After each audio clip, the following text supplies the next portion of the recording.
morning, ladies and gentlemen.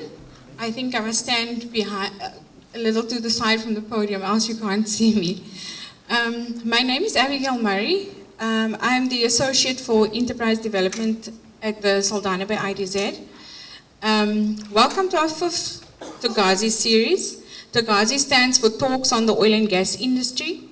And with these talks, we envisage to inform the community about the oil and gas industry, what it is, what people do with oil rigs, what it would mean for the Saldanha Bay region, what the Saldanha Bay IDZ plans to do with the oil rigs in the region. For those of you joining us for the first time, we've had similar sessions last year, and the presentations are available for whoever wants to, just catch up. We are privileged this morning to have our executive mayor joining us. Very privileged, I must say. Welcome. And the speaker as well, and the entourage, whoever is joining them. And most importantly, our small businesses in the room. We normally invite businesses registered on our supplier database. It's literally people that's saying, we want to develop our businesses for this industry. So today is one of those days. We normally have Benedicta Matlanga do the presentations. She is our executive for Ease of Doing Business. She couldn't join us today, but we normally just tap into her experience, as she's worked in the oil and gas industry and has extensive experience in the industry. However, today we have Shirley here from AfriShore, who will present to us, and the topic, as you can see, is crew and logistics support. AfriShore, just like everyone else, came to tell us about their business at the IDZ and their experience in the oil and gas industry, and we thought today would be a good time for them to come and tell us what do they do in the industry, what it entails, and first and foremost then, what we can learn from that, and then how do we adapt our businesses so that we are more ready when the time comes. So without further ado, I'd like to present to you Shirley from AfriShore. Thank you. Good morning, ladies and gentlemen. Molweni, and to those of you that are Xhosa speaking, I thank you to the community of Saldanha for giving us the opportunity to come and chat to you today. I really need to encourage you and say to you that although I'm an inkomer, I'm not here to step on the toes of any local business people. In fact, I'd like to encourage all of you with our success story in Mossel Bay. There's a huge similarity if I look at where Mossel Bay was in relation to the oil and gas industry, and where I believe Saldanha possibly is as well with future developments. And a little bit about me. I've lived in Mossel Bay for 26 years, and I think my most important title, and this is as encouragement to all the women in this room, I am a mother of 4 children. I have a BSc degree from the University of Stellenbosch. It has nothing to do with the oil and gas industry.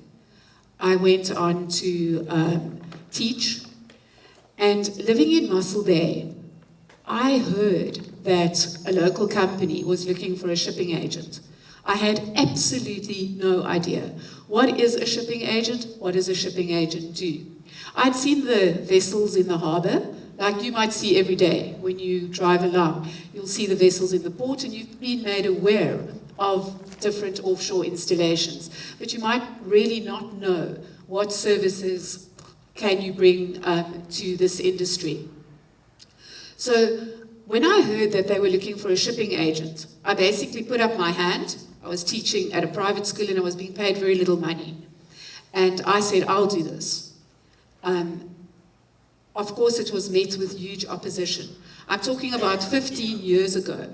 And at that stage, when I arrived in the harbour, I really got some very strange looks. I went on board, introduced myself to the captain, and he looked at me and he said, really, we don't want women in this industry. It was as harsh as that. In fact, I had to teach my children when they answered the telephone at home not to say mom's in the harbour, because that certainly wouldn't have gone down very well at all.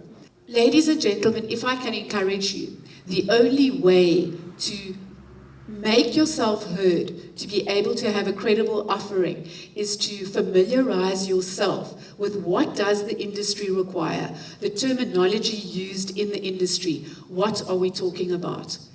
And so initially, I worked for companies in Cape Town, and this is where the similarity might be. In Saldanha, you will find shipping agents maybe that are based in Cape Town, large companies, and they don't necessarily want to open an office in Saldanha.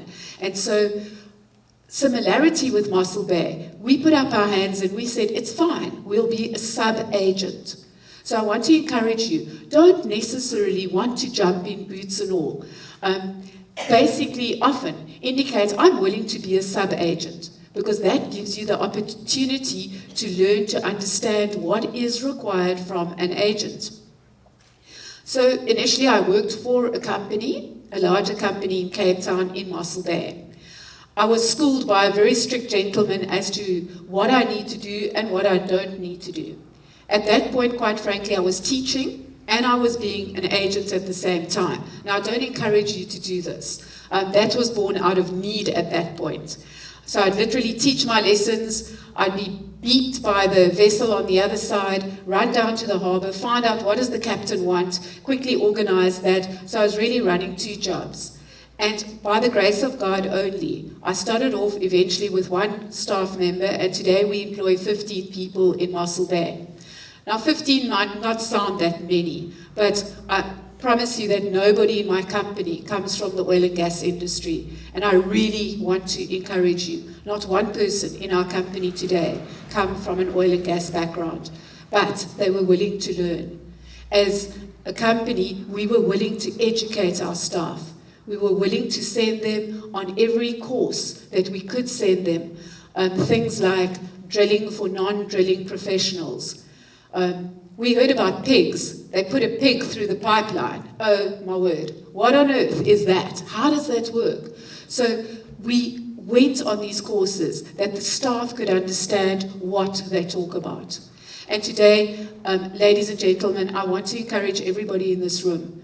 If I look at our branch manager today, Eunice Nsiti, she started off as the cleaning lady. She literally made tea for us and she cleaned the floors. Today she's a credible branch manager, not because she's a black lady, but because she deserves it. She's trading internationally, she works with foreign exchange rates, and she makes herself heard in this oil and gas industry. And there's no reason why any of you in this room can't achieve that, or any of your staff.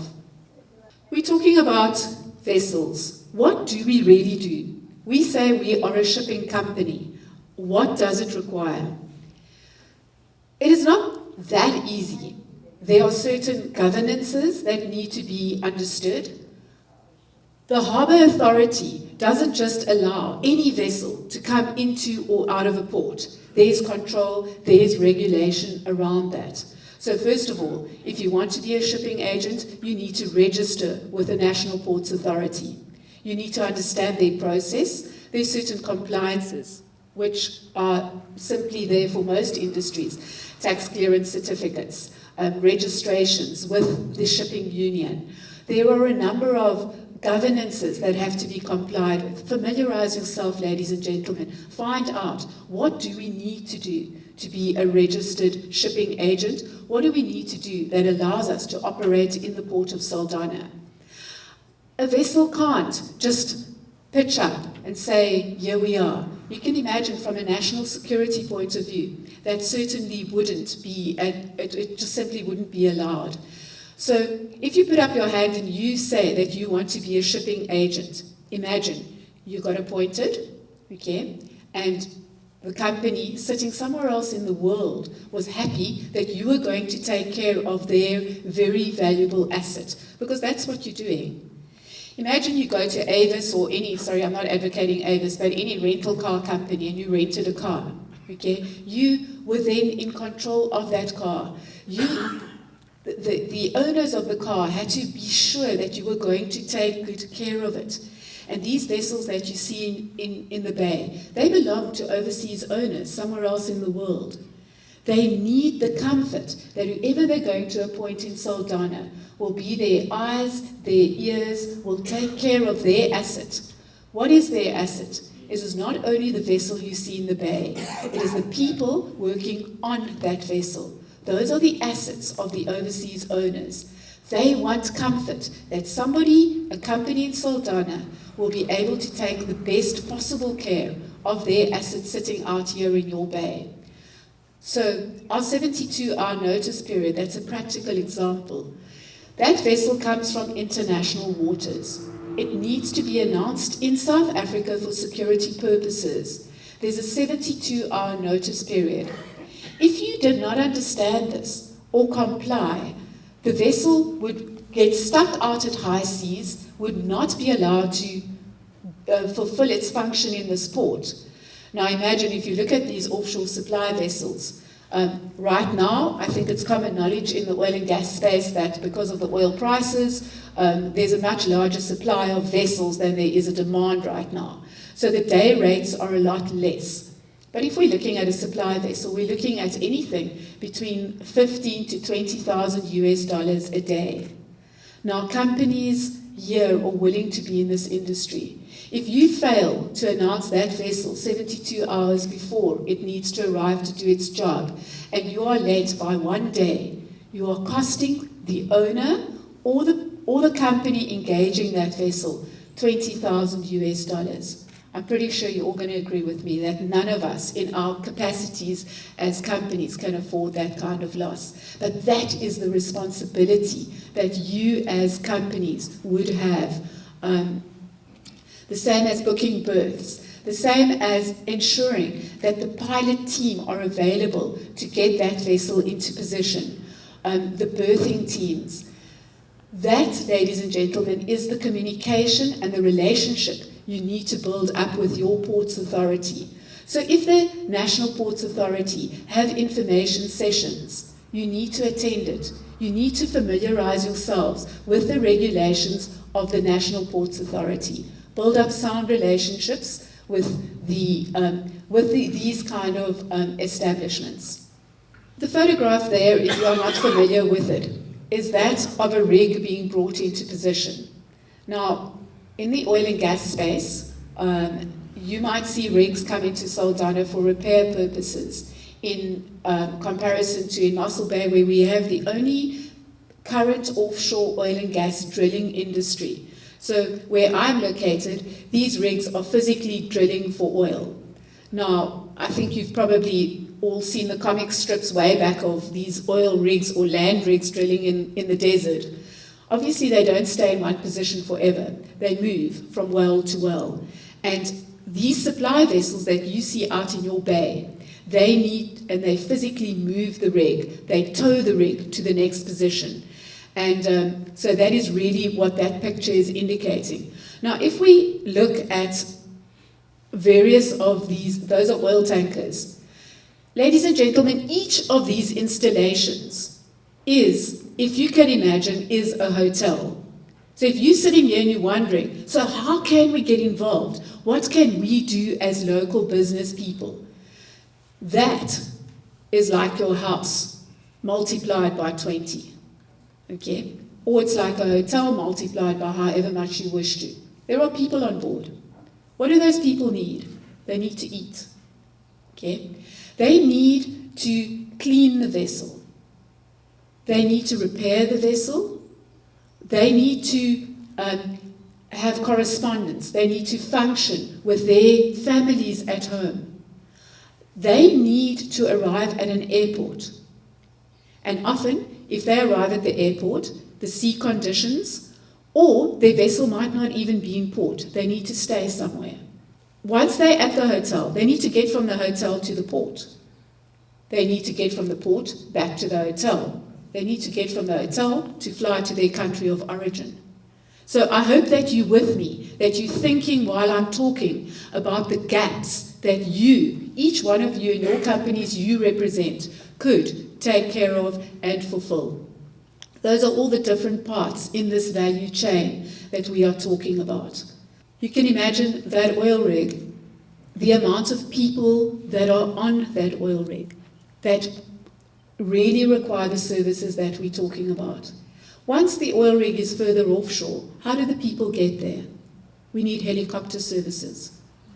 Once again, we need people to get to the choppers. We need transport companies that are credible to be able to move people. We look at the crew changes. On all these installations, generally we're looking at an expat crew. Are they allowed just to move into South Africa? No, they're not. There's certain governances. There are immigration regulations. Now, if I look at our company model in Mossel Bay, we have developed a specialized immigration person on our team. I think you will all be aware that in the press there was a large amount of correspondence around immigration regulation and work permits in South Africa. And to be able to assist the movement of expat crew, you need to familiarize yourself with immigration regulation. It's a service that you can offer to the oil and gas industry. There is very strict governance around the movement of people, and there needs to be.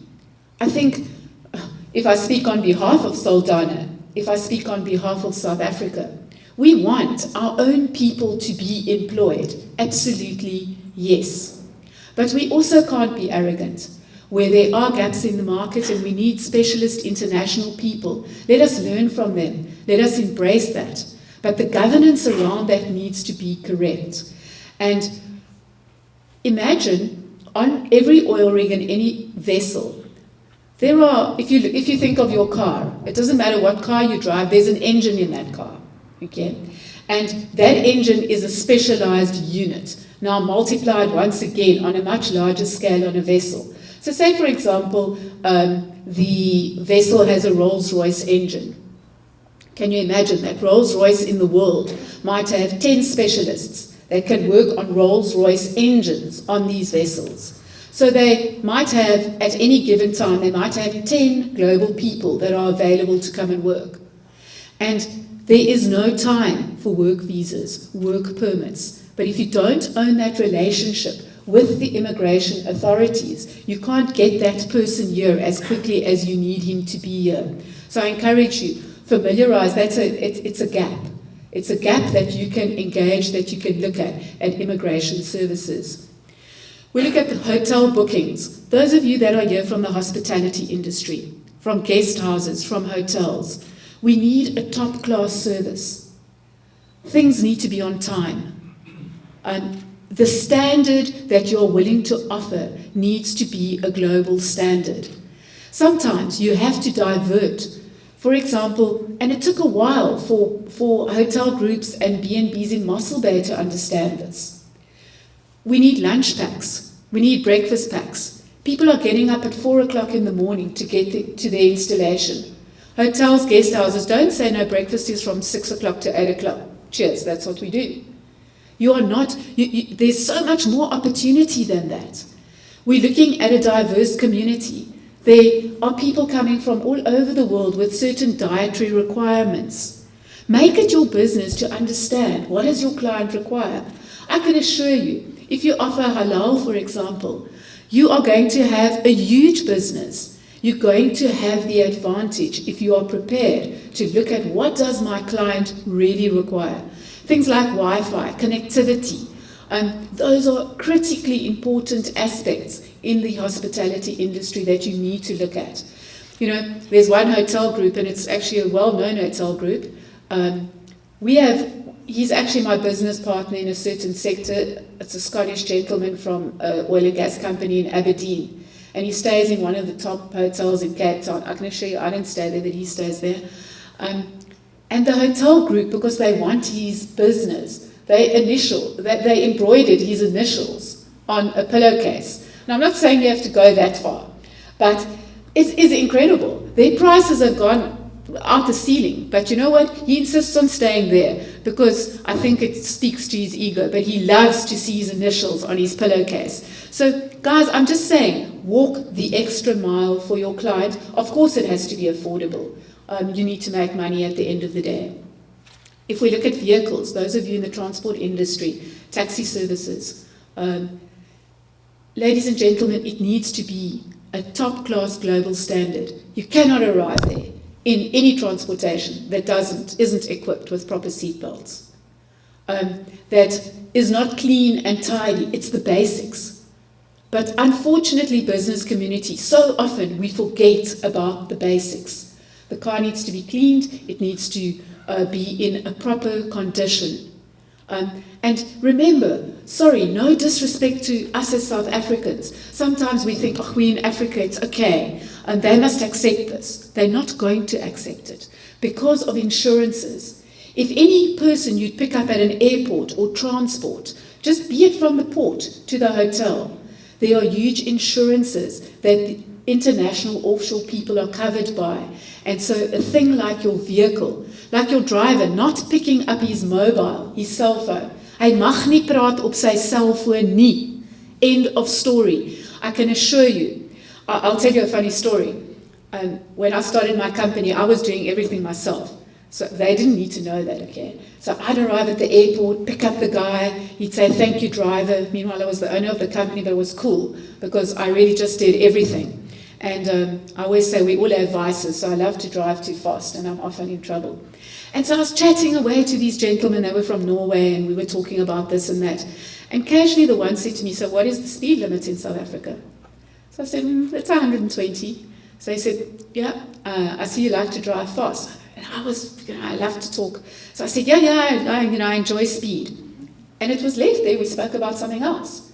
I can promise you, my heart stopped when a week later I got an email from the CEO of their company to the CEO of my company, which was actually me, the driver, saying, please, would I address the staff member who contravened the national regulation on speed because it speaks against their insurance. So really, there's no running away. Make sure that the basics are taken care of. The training of your staff. You might sit and listen to this today, but ladies and gentlemen, I encourage you, be involved at every level of your company. Train your staff. In Mossel Bay, we had an issue with the union in a way when it came to hours of trade. Now, I understand union regulation, and I understand that people can't work longer than they are supposed to on a given day. But one of the service companies in Mossel Bay, the crane driver or the truck driver dragged feet so much and would stop and say, but it's tea time. I'm not going to do this now. And everyone wanted to shout and get annoyed with the forklift driver or the crane driver or the truck driver. But you know what? When it was explained to them the urgency required, that vessel needs to sail now. It needs to leave the quayside, because if it sails late, it's going to incur greater cost. And so the next day rate for having a vessel alongside, which is applied by TNPA, remember the vessel can't just park there, it costs money. So if the crane driver and the forklift driver understood why this piece of equipment needed to get onto that vessel at this given time, of course they would have helped. But sometimes we become arrogant and we expect our staff simply to understand what we want to do. So speak to your whole value chain, educate your staff, let them understand what the real requirements are. It is very important, ladies and gentlemen, ek verstaan Saldanha is baie Afrikaans. And for those of you, I'm trying to learn to speak because I can only do the basics. But generally, I think it is difficult for a lot of people to be able to communicate in English. In the oil and gas industry, it is really, we have to be able to speak English. We are dealing with international clients. You need to be presentable. Once again, I had a story from our company. One of the first gentlemen I engaged, and I still am on a very good footing with him, was a young gentleman that couldn't finish his school education. He wasn't meant for a normal education system. Great guy. And we developed him to be able to go onto the vessel. Initially, he was nervous to write. What do I mean about write? We'd arrive on the vessel in the morning, and it would go like this. Good morning, Captain. How can I help you today? What are the requirements of the day? And he would say, I need this, I need that, I need this done, and I would basically stand in the background and write for this young man because he was too nervous to actually write down what the captain was saying. And so we walked a path. And it's amazing, today he runs his own business in the garden services. So sometimes we're going to put into people, we're going to develop people, and they're going to leave us. And that's a great compliment. There's no greater compliment if you have educated somebody. I have another young gentleman from Mossel Bay. He grew up in the township. He'd never been on an aeroplane before. And you know, it was one of the proudest moments when he flew to Mozambique with me. And after that, he went on to work with my business partner in Ghana. And today he works for a huge multinational company. It is the greatest, greatest compliment when he stood in front of me with tears in his eyes saying to me, Shirley, I don't know how to tell you this, but I have been made this offer. And I looked at him and I said, you know what, I'll never ever stand in your way. So never stop developing people. Let's go back to our first gentleman. He lost the plot somewhere, the garden services dude. And he went to some cultural festival. He came back with a little thing on his head, okay? He had a long beard which he plaited with some beads in it. Had a huge tattoo on his leg. And you know what, he's a great guy, but imagine, he was the guy picking up the people at the airport. So the person that is driving for you, the person that is transporting, he is the first introduction to your company. He's the window of your company, just like the lady answering the telephone at your office. They're not dealing with you. They're dealing with the people that are taking care of them. And so, of course, the people might have thought that they were going to go to a hippie community at that point. And that is why I'm encouraging you. Let your people be presentable. People come from different backgrounds. We don't know what their home circumstances are. Make sure the guy has a company shirt. Make sure that everything, equip your staff to do the best possible job, to be the introduction to your company. We use the word customer-centric. Ladies and gentlemen, if I look at our business model, as I said to you, I didn't know what a shipping agent does. It was great. I'm so thankful I did not know what a shipping agent does, because we were prepared to adapt our business model all the time. If we were going to look at large shipping agencies, and sorry, no disrespect to any of the majors, we would not have done what we did. We would not have developed our industry the way we did. So we take care of the whole value chain. From the owner engaging our services, we will make sure that we work with their crewing department, who's arriving, where they're coming from, which country, make sure that we pick them up at the airports, bring them through to the hotel, check that the hotel is ready to receive them, that all the conditions are met, and then work with the people themselves, letting them have the information. Where's your vessel? When is it going to be in port? When are you going to go on board? Who's the captain at the moment? Because remember, the people on board don't stay on board all the time. There's a continual swapping around of crew. So that understanding, that familiarizing yourself with the required information. Ladies and gentlemen, websites. Nowadays, you've got to have a credible website. How are you going to be known?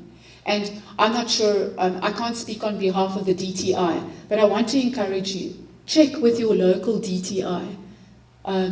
Check with the division of the DTI called CEDA. There are CEDA offices, municipality, I'm not sure if we have CEDA office in Saldanha. But have a look and make sure that you familiarize yourself with the availability of these offices. If you want to develop a credible website and certain governances, companies like CEDA, the DTI, are willing to fund you. Our company, which is a privately owned company in Mossel Bay, we basically received in excess of 40,000 Rand to help us to become ISO certified. So together with website, I want to say that if we look at QMS, quality management systems, when you go online to apply, to tender, to indicate global company, here we are, we're based in Saldanha. That doesn't mean that we're asleep, that we don't understand the international requirements. So we went and we became ISO certified. I promise you, I had no idea. What does ISO stand for? What does it mean? It is a quality management system for those. I'm sure that there are a lot of people that are familiar with it, but for those of you that aren't, it's a quality management system. It's putting up your hand and saying, whether I'm in Saldanha or London or Aberdeen or wherever you want to in the world, I do business in a certain way which is going to bring you comfort as an international company. It's expensive, ladies and gentlemen. You need somebody to assist you, to help you understand, how do I get all the requirements in place? And that is where our Department of Trade and Industry and our CEDA are very, very active. And if they're not, then it's your right to ask them, here I am, I'm a small company, I'm a private company, I need your assistance. And as I said to you, they fund a large part of this as well. Of course, your governance needs to be in place, tax clearance certificates, company registrations, all the different things that you need to do as a company need to be in place, and I can assure you, you will get funding. If we look at sound accounting processes, please, I need to encourage you. Now, if we look at, let's say we're looking at suppliers in this room. You might have a fresh fruit, let's say something like a farmer's market or a fruit and veg, something in that line. There is a place for you. You can do business. How are you going to do this business? Remember, we said that vessel was like a floating hotel. People need to eat. But the food needs to be of an absolute top quality. It needs to be packaged in the right way. So there might be a shipping agent, and it might be the same company. In our case, it's the same company who the vessel will say in the morning, I need apples, I need pears, here's my list from the chef on board. Okay, because the chef on board obviously has a stock on board. He goes to the captain, he says to the captain, this is what I need, this is my order for the next month. Now, if I can put it into monetary terms, because that's actually what you want to know. People hate to talk about money, but let's just be face on about it. A meat order, for example, for one supply vessel, is in the region of 60 to 80,000 Rand a month. Okay, that is more or less how much they spend. Those guys they eat great food out on those vessels. Fruit and veg, similar. And I have made it my absolute heartbeat. Our slogan for our company is local solutions for global players. Please don't copy it, okay? But that is, and if I say to you, I fight all the time. One of the worst cases I ever had, I was dealing with a Dutch company, large Dutch company, well-known company. You will know their vessels as well because they're huge in the container industry. And I got a notification that there was urgent air freight at the airport. Now remember, I'm based in Mossel Bay. Nearest airport is 40 kilometers away at George. I put a guy in the car to go and uplift this urgent air freight. And I was horrified. In fact, I was really angry. It was a consignment of toothpaste. Okay? For who? For the guys on board. So what did they think? We live in deep, dark Africa and we brush our teeth with ash? And so really, ladies and gentlemen, we need to ensure that these are the different streams where we can get involved. So those supplies, make these vessels, make it known to local agents. I can supply fruit and veg. I can supply meat. I can supply groceries. I can supply cleaning equipment. But the responsibility lies on your shoulders. You can't arrive in the harbour with 6 little pick and pay bags full of apples.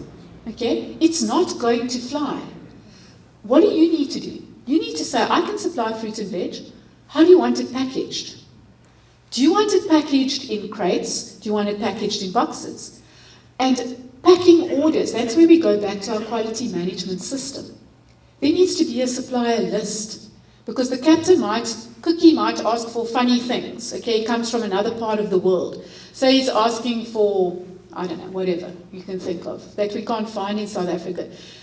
Don't go down the list and only supply 3 of the items because that's all we have in Saldanha, so that's all we're doing. It doesn't fly, ladies and gentlemen. Say to them, you know what, I saw you asked for this funny thing. We don't have this, but we could suggest this. That's business. That's expanding what you can do. And then you would communicate. Communication is the most important thing. Communicate back to the vessel. This is what we can supply, and how do you want it packaged? Ensure that it arrives on time, packaged correctly, with a proper delivery note that gets signed. Why?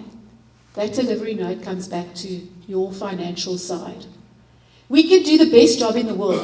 You know, there are many companies that do a fantastic job. They're really great. But their financial back office is hopeless. The financial part, why do we want to do this great service if we're not going to charge people, if we're not going to invoice them at the end of the day? And your margins lie in all the little additional services that you do. You need to record it properly, and you need to ensure that the invoice that goes to the international client is in the format that they request. Once again, I encourage you, you cannot be arrogant and say, sorry, this is the way we do it. It does not work. Communication is so important. Once you've been engaged by a company, it might be a national company, it might be an international company. Sit down with them and say, guys, what do you want? What do you want to see on your invoice? How do you want this invoice to read? Very, very important. And then I want to touch on something which people don't like to talk about. Way back in this industry, and everyone likes to say way back, but sadly it is still today.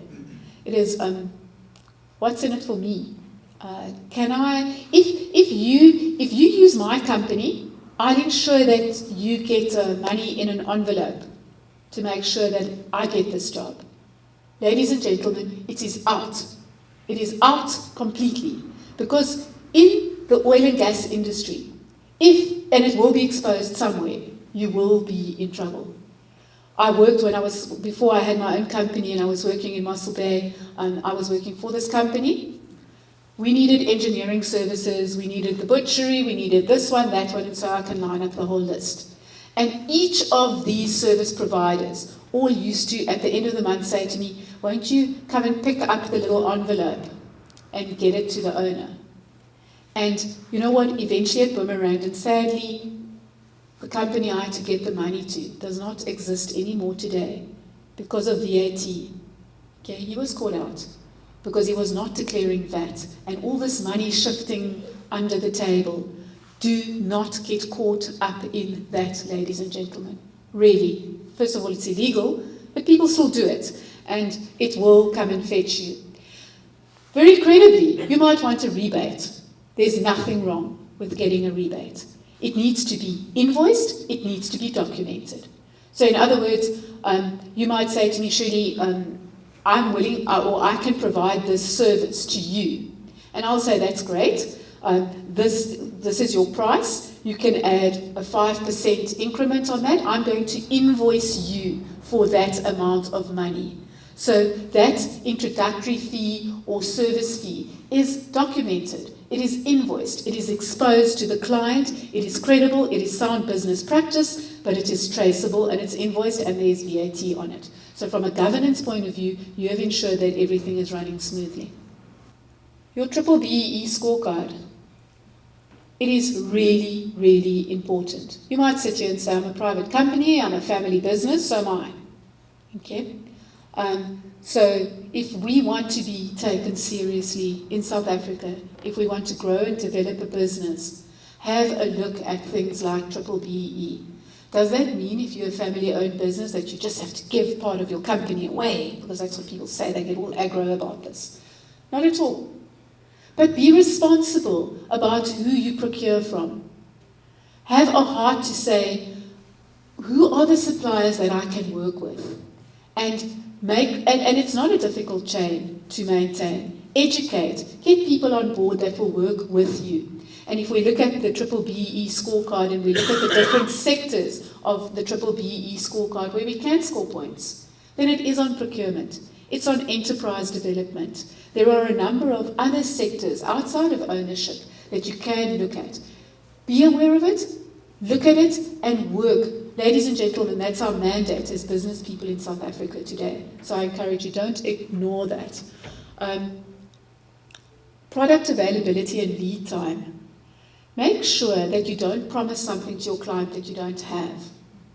I think that's very important. I always say, well, I've been blessed with the ability to sell ice to the Eskimos, But as I've got older, I have become a little more cautious because I would promise people things. Oh, it's cool, we've got it, we'll do it.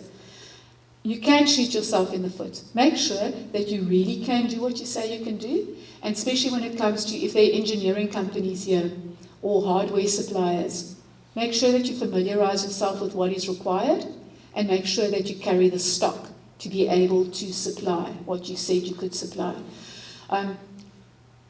As our company developed, we had the opportunity to work in Mozambique. So I worked with one of the oil majors in the world called Petronas. Petronas is based in Malaysia, for those of you that don't know. There's a twin tower building there as well. And they were our clients in Mozambique, working out of the port of Beira. Now sometimes we engage local partners, because that's what we need to do to work in certain places.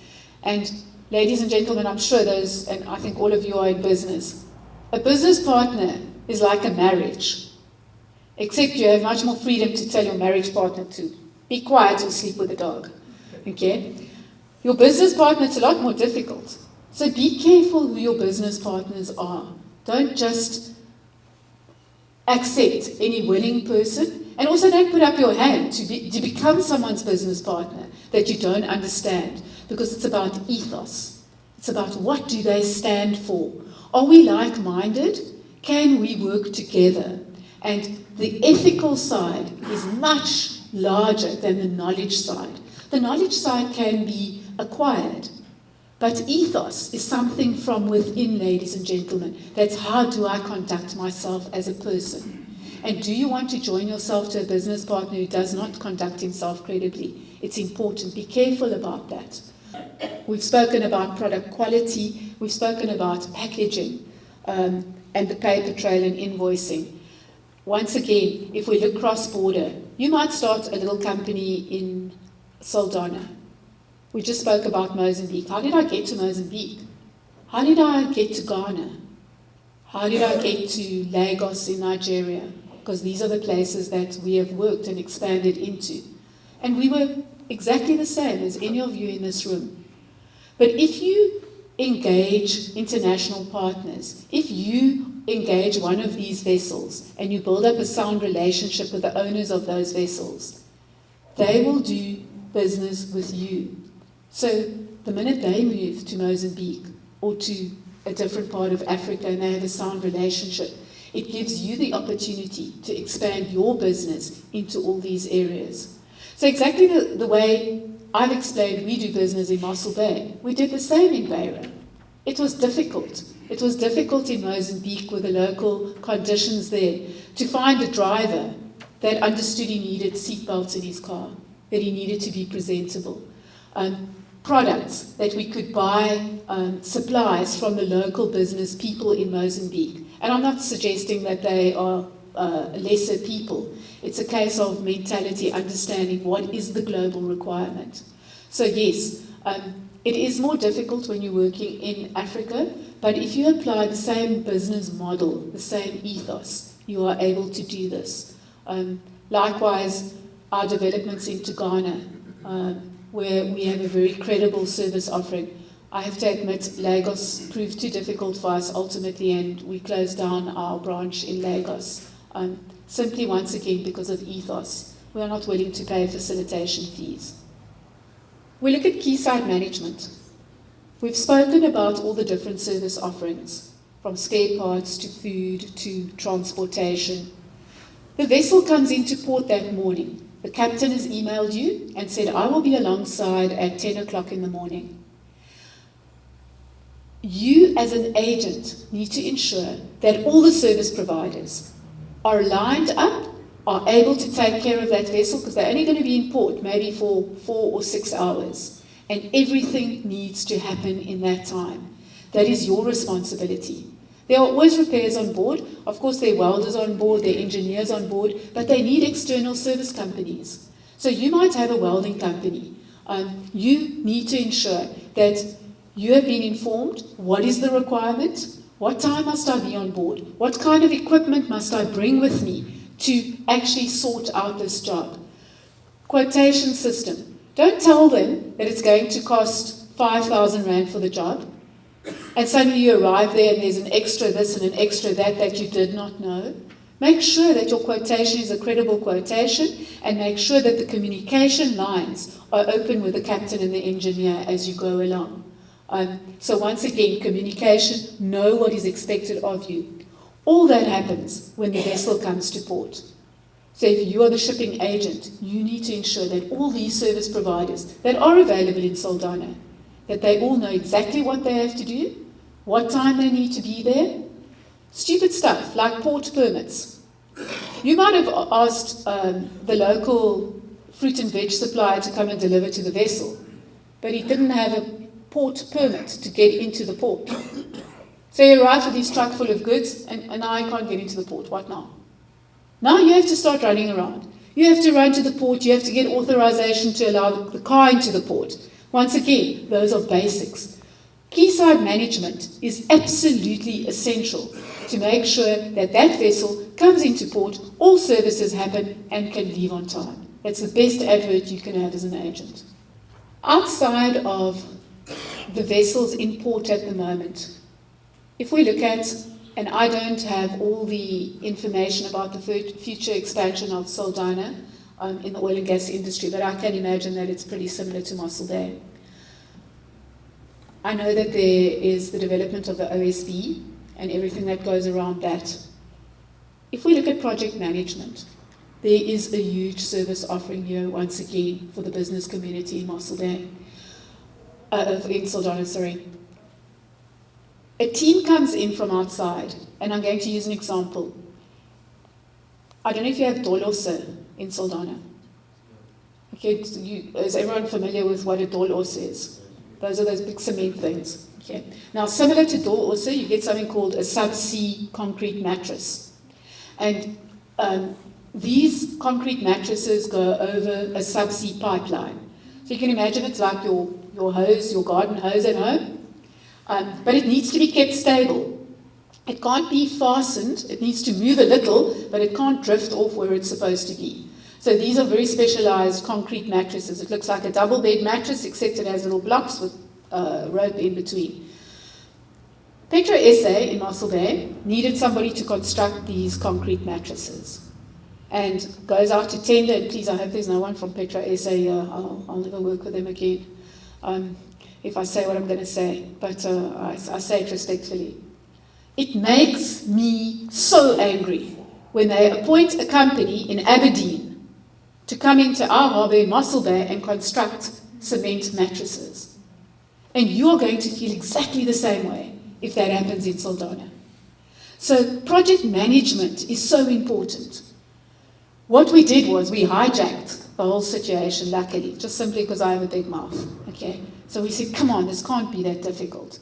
So the company in Aberdeen was appointed, but we know they know nothing in Mossel Bay. So we approached them and said, guys, we'll do everything for you. What do I mean if I say everything? We hired a flat for the contractor from Scotland. We made sure that his visa was in place. We hired a car for him. We bought a local SIM card for him. We made sure that he had meals. So the project team coming in, there is a huge business, once again, for all of you, where you can get involved, where you can do the onshore support. So don't just look at the harbour and the vessels out there. Often in these kind of project contracts, there's an onshore team that's coming from somewhere else in the world. So we engaged them on that level. People needed to do the work to construct these concrete mattresses. So we went to one of the local suppliers of labour in Mossel Bay. We said, we need 20 people to come and work on this project. What did it do? It helped the expat company be on time with the delivery of the product that they said they could make, but it gave 20 of our local people the opportunity to work on a very specialized project. They got to learn, to understand what is required. They got to work side by side with international players, really able, and once again, now we look at skills transfer. And it's important, ladies and gentlemen, that we make ourselves heard, that that skills transfer happens. As well, I've put office space there.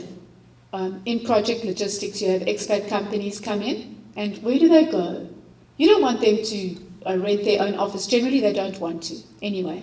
So if you are able and you have office space, make yourself heard. Say, you know what, it's fine. And don't let this be at a level where you think, oh, we're not good enough or we don't really have space. What do they require? They require a desk. They require connectivity, communication. I'm pretty sure in most of your companies there would be a space where you could make a desk available. You have a reception person, it's a plug and play for them. Advertise. Let people understand what you can offer. I want to encourage you as well, ladies and gentlemen. Our company has been very involved in social upliftment.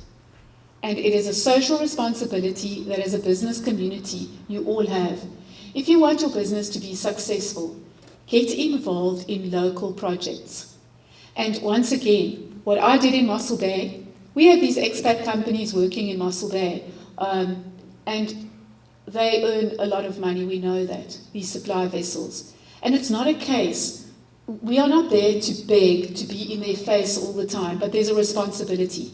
We went to some of the international players and we said to them, we are from Mossel Bay, what are you going to do to help? And we've managed to build classrooms for local schools, for example, and we've got people engaged to assist. Together we hold hands, we manage on their behalf, but we've been involved in social projects. Secondly, education.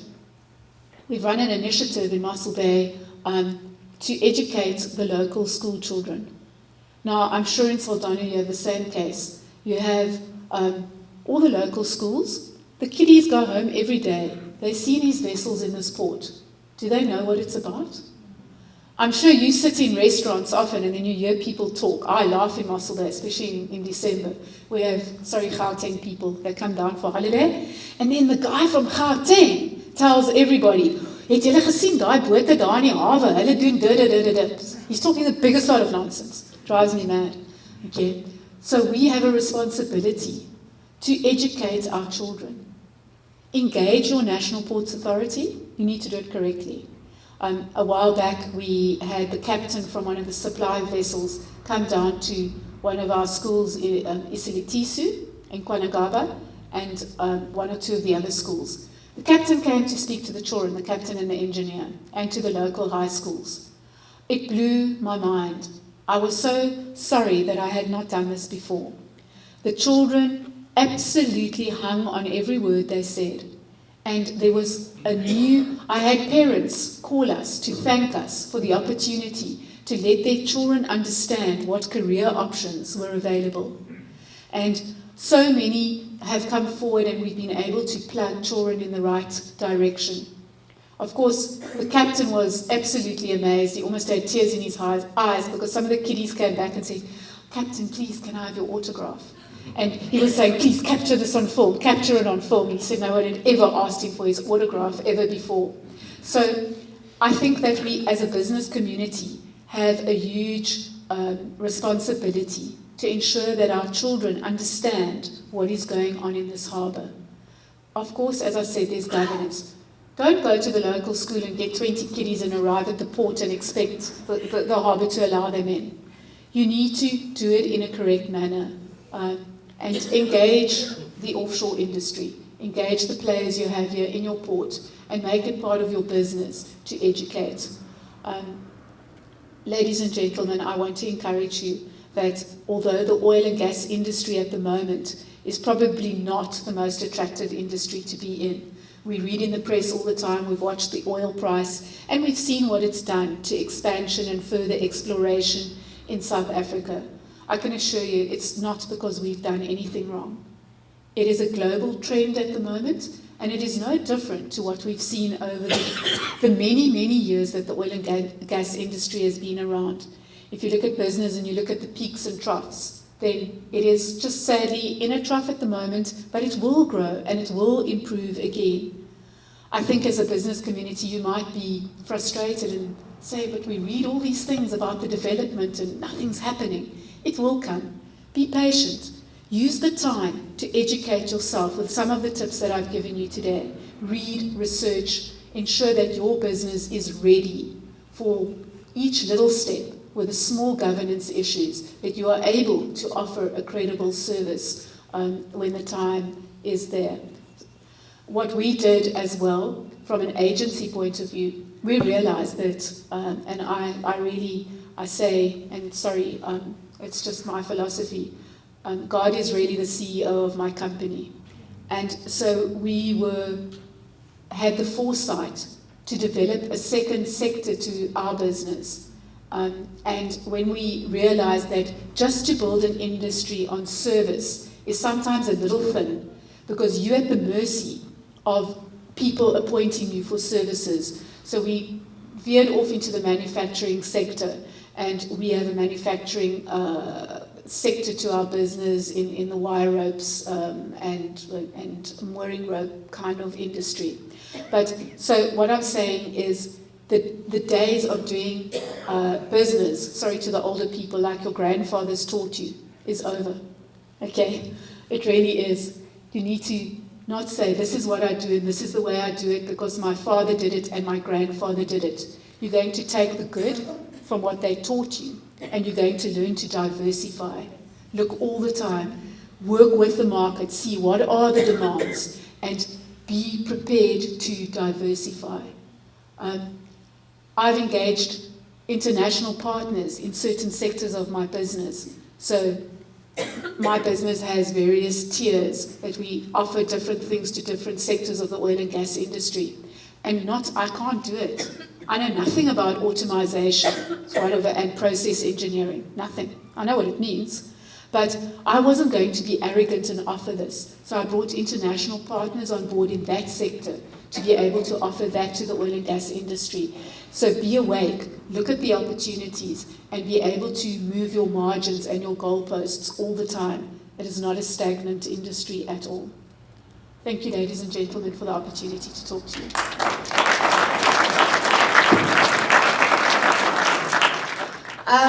Abigail has had to dash off for personal emergency, so I'm just going to do the thank you. Thank you to Shirley for coming all the way from Mossel Bay. And the aim of the Togasi talks is to inform. Even for us in the industry, we are learning every day. So we are hoping that you don't just come here, listen to the speaker, and that's the end of it all. Previously, Benedicta had spoken about clustering. Seeing who's in the industry, who you can learn from. Shirley is here, so after the event, you are absolutely allowed, with her permission, to interact with her, learn something. You won't know everything unless you actually ask. So from our part, we always do get people asking us numerous questions. The things I know, sometimes I even use Google, because we also are trying to be up to date with the industry. It's always changing. There's a couple of faces I saw. There was an oil and gas exhibition in the CTICC. It's been going on since Tuesday. There are opportunities. Sometimes those events are expensive to be part of, but if you request sponsorship, assistance, you can be part of it. So you can also know who are the players in the industry. So I just do encourage you that you do come to these events, take something from it, and expand on that knowledge. We do appreciate each and every one of you for taking the time to come through. Thank you to the mayor for coming through. I know from your busy schedule, this is, at least was important on your morning on a Thursday. We have 2 more of these Togasi talks left for this year, but it doesn't mean it's the end. It's just for calendar and organization from our planning. So next month there'll be 1 more, and in November. But we do say there are offices here. The marketing department, unfortunately, we are in Cape Town, but we come into Saldanha every other week. If there is a question, if there is a system that we need, we can only do so much as well, because we are also, following protocol.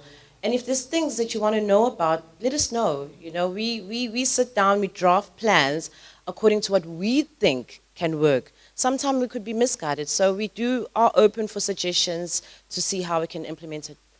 Other than that, thank you so much for all coming. There will be tea and snacks served. And have a great day. Thank you.